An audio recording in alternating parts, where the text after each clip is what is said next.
Entonces voy a pedirle a la doctora Graciela Castro Scarpulli que nos dé su plática. ¿Sí me ayuda, por favor? Gracias, doctor. Sí, ahorita te lo pongo. Sí, no pasa nada. Y me pones el mío para que vaya pasando. Gracias. Ya la tenía, ¿no? Sí, ya estaba puesta. Espero que le haya quitado el movimiento ese raro que traía mi compu. Sí, no ¿Me quiere. lo pones? ¿Quiere que la instale? Para que las pase y no le esté poniendo el dedito ahí. Por favor, sí, si es posible.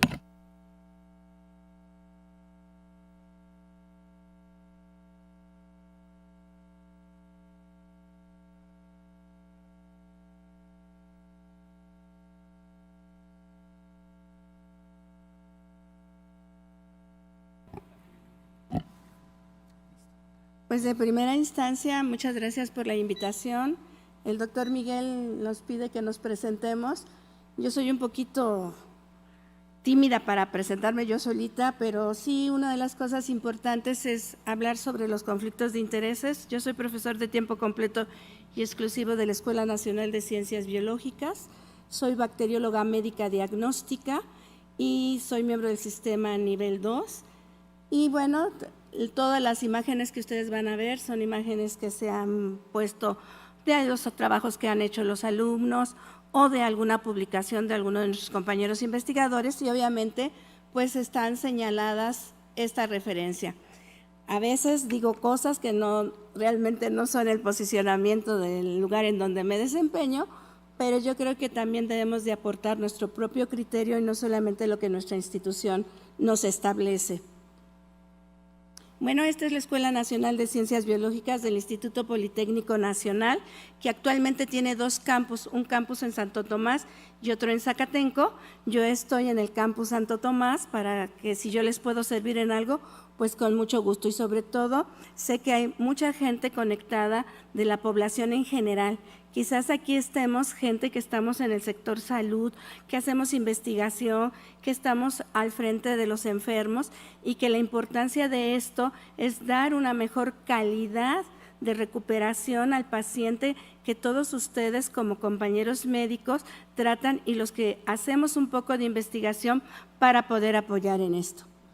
Bueno, lo que me pidió el doctor Miguel fue hablarles de la microbiota fecal en pacientes adultos con enfermedad de Crohn y colitis ulcerativa. ¿Qué es la microbiota? Y bien decía el doctor de decir la flora, y cuando yo escuchaba hace muchos años la flora, porque bueno, hay gente muy joven aquí en el auditorio, yo decía, ay, la flora, pues ¿qué le echaremos, agüita o qué?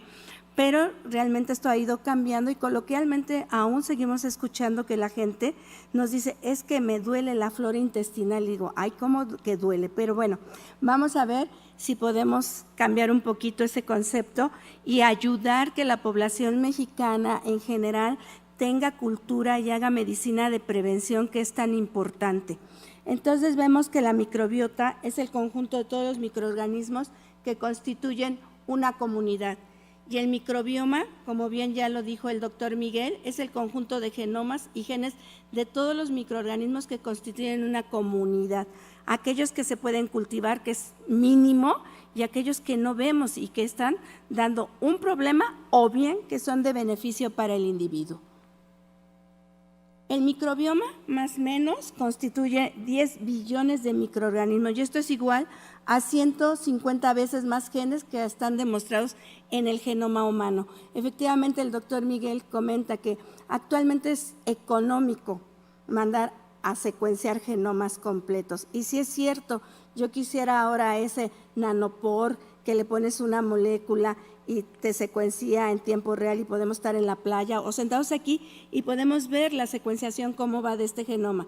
Sin embargo, ¿cuál es la interpretación biológica que le podemos dar y que además cómo incide en el paciente o en el individuo? Cada uno de los seres humanos tenemos una microbiota única y fíjense, yo considero que es como la huella digital. Si nosotros sabemos cómo es el comportamiento de ese individuo, qué come, qué toma, podemos tener una huella única para cada individuo. Bueno, la mayor parte de la microbiota reside en el intestino, pero también existe en la boca, en la piel, en el tracto urinario. Y en este simposio vamos a escuchar a varios de los compañeros que trabajan en las diferentes microbiomas y también en las diferentes instituciones, que va a ser muy halagador escuchar esta parte. Bueno, ¿cuál es la función de la microbiota intestinal? Pues una de ellas, o la principal quizás, es favorecer la digestión apoyándonos, ¿verdad?, la absorción de los nutrientes. Mucha gente come mucha grasa, pero realmente no la absorbe todo. O bien, ayuda al buen funcionamiento del tubo digestivo, barreras contra los agentes patógenos y las toxinas, y el papel defensivo en el desarrollo del sistema inmunitario. ¿Qué función metabólica tiene? Pues participa en los procesos de digestión a través de la fermentación. Y aquí, dependiendo del compuesto que se vaya a metabolizar, entran las bacterias. Tenemos los lactobacilos, tenemos a bifidobacterium. Absorber los nutrientes, la síntesis de metabolitos de ácidos grasos de cadena corta para una fuente de vitamina.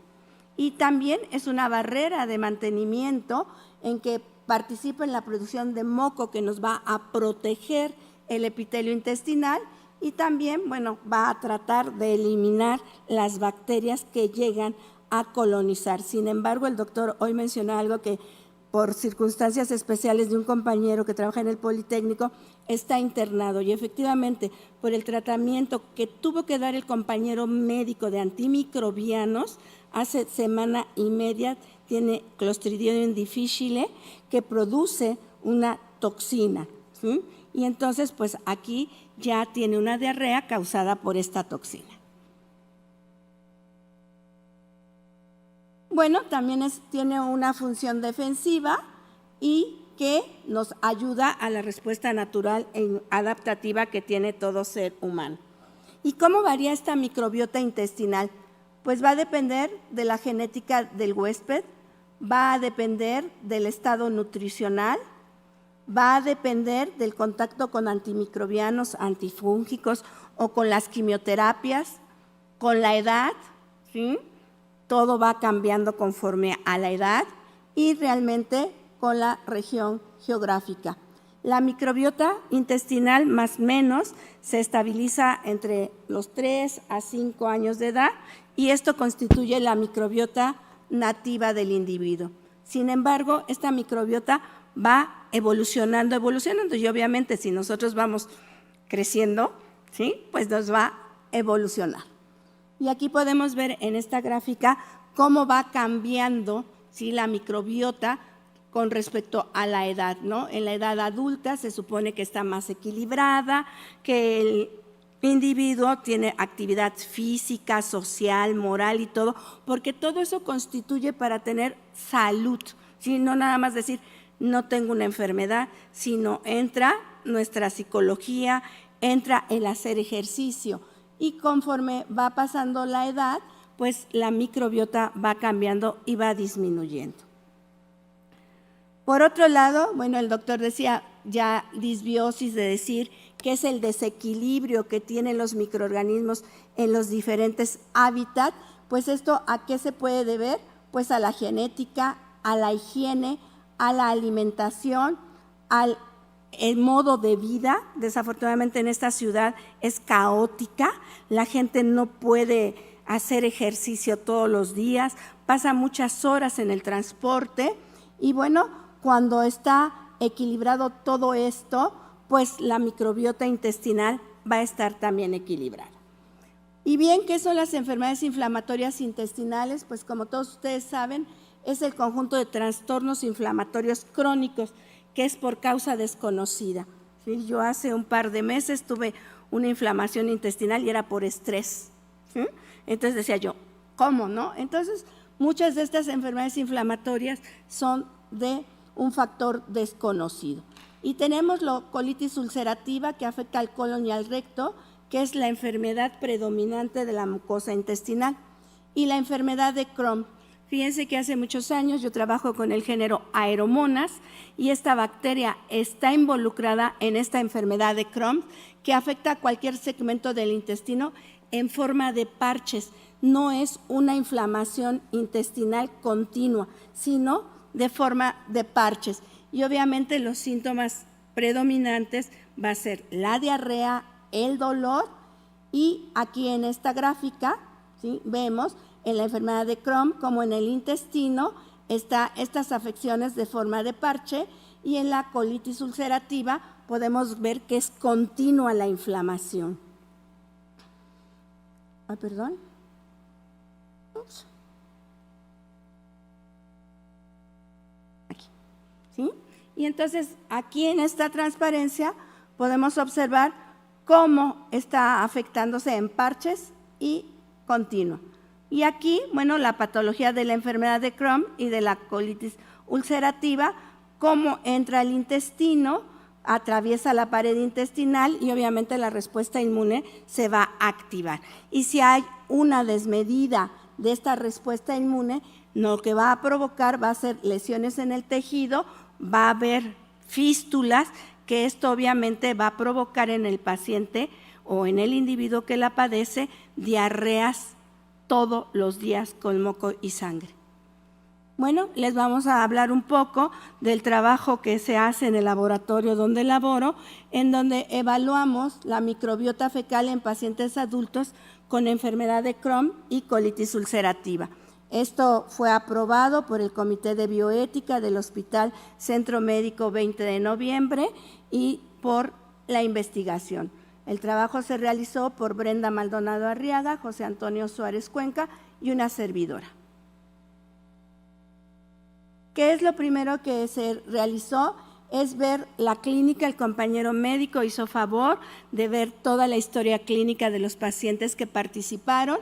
Se vio si tenía diarrea, si tenía dolor abdominal, si tenía fiebre, para poder diferenciar entre la colitis ulcerativa y la enfermedad de Crohn.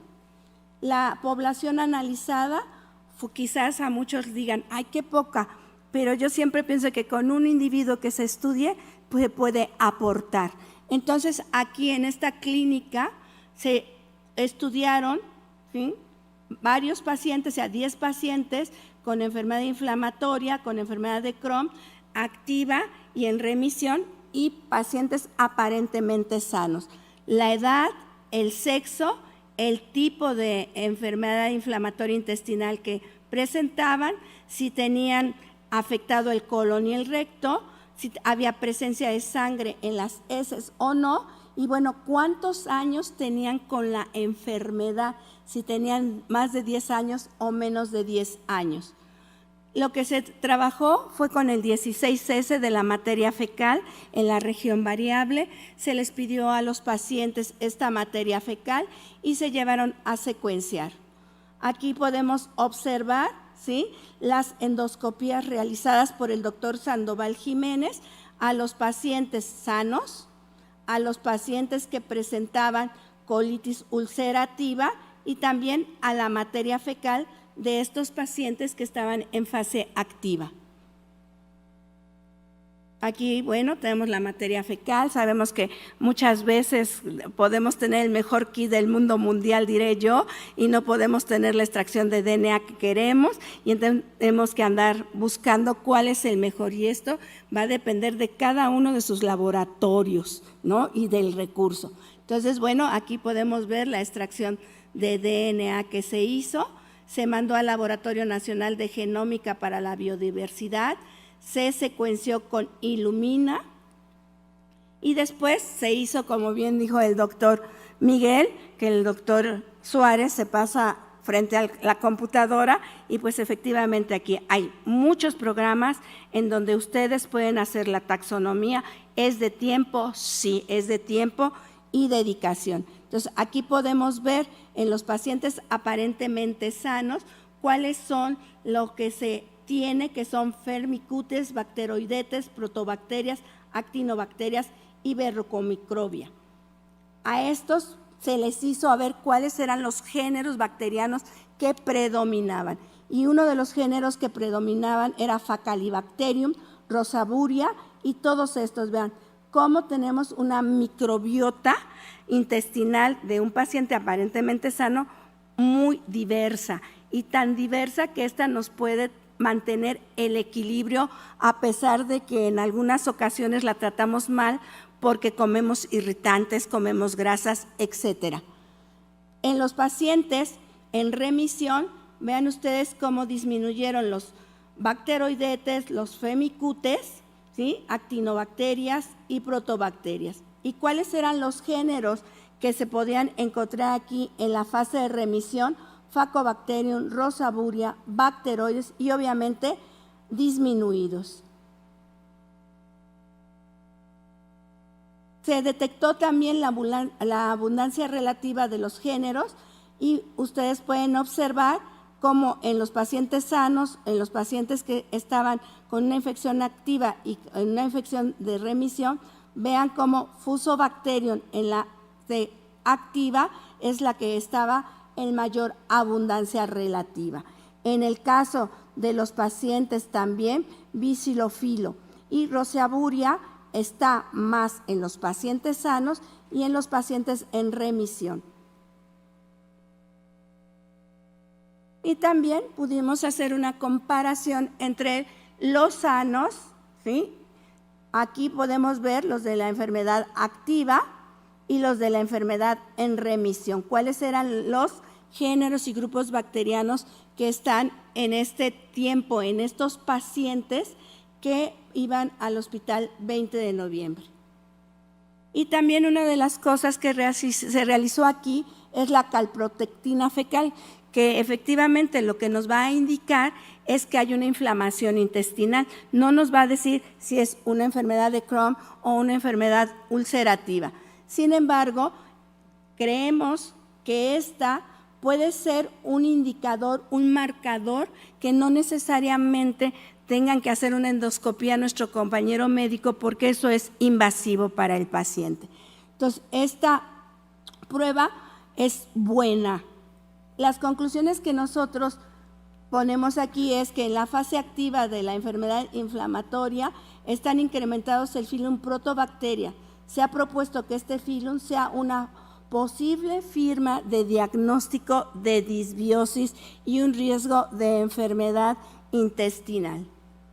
En la fase activa de esta enfermedad intestinal están incrementados el filum Protobacteria, que se ha propuesto que este filum sea una posible firma de diagnóstico de disbiosis, que mediante el algoritmo se determinó que los géneros Fusobacterium y Bilophila se pueden utilizar como biomarcadores para la progresión de la enfermedad inflamatoria intestinal, mientras que los géneros Rosaburia y Faecalibacterium se puede utilizar como un biomarcador de homeostasis intestinal, que hay un equilibrio en ella, y que la calprotectina fecal es un biomarcador confiable para la evaluación de la inflamación gastrointestinal en pacientes con enfermedad inflamatoria intestinal, así como la evaluación de la actividad del tratamiento.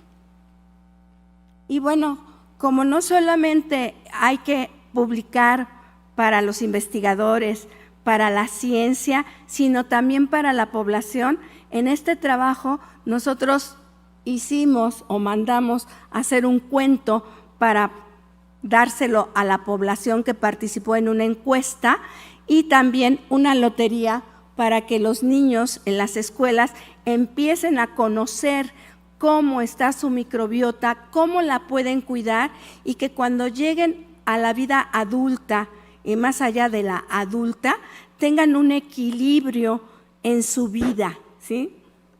Y bueno, aquí me voy a permitir, el doctor Miguel, yo lo sé que está tan metido en su laboratorio que a lo mejor en el mundo no está, pero voy a ser correcta porque iba a ser una broma, pero no. El doctor Edmundo Calva falleció el 15 de junio del 2023.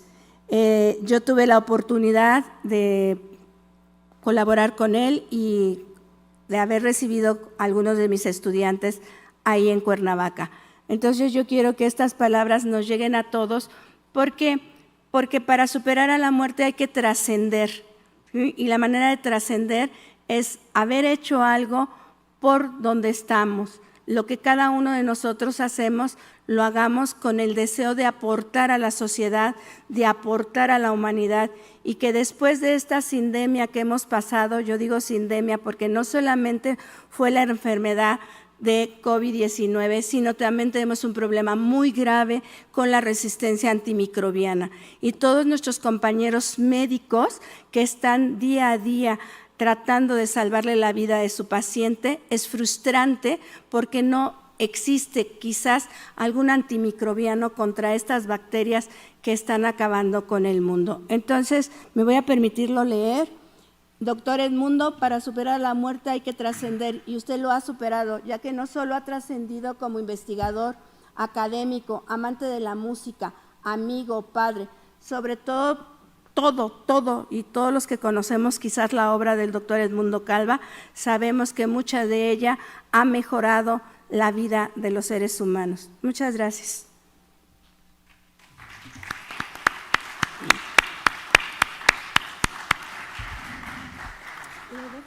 Doctora Graciela, muchísimas gracias, y sobre todo la parte humana que usted expresa al doctor Edmundo Calva. Al final, en el primer receso, tendremos preguntas a cada uno de los ponentes.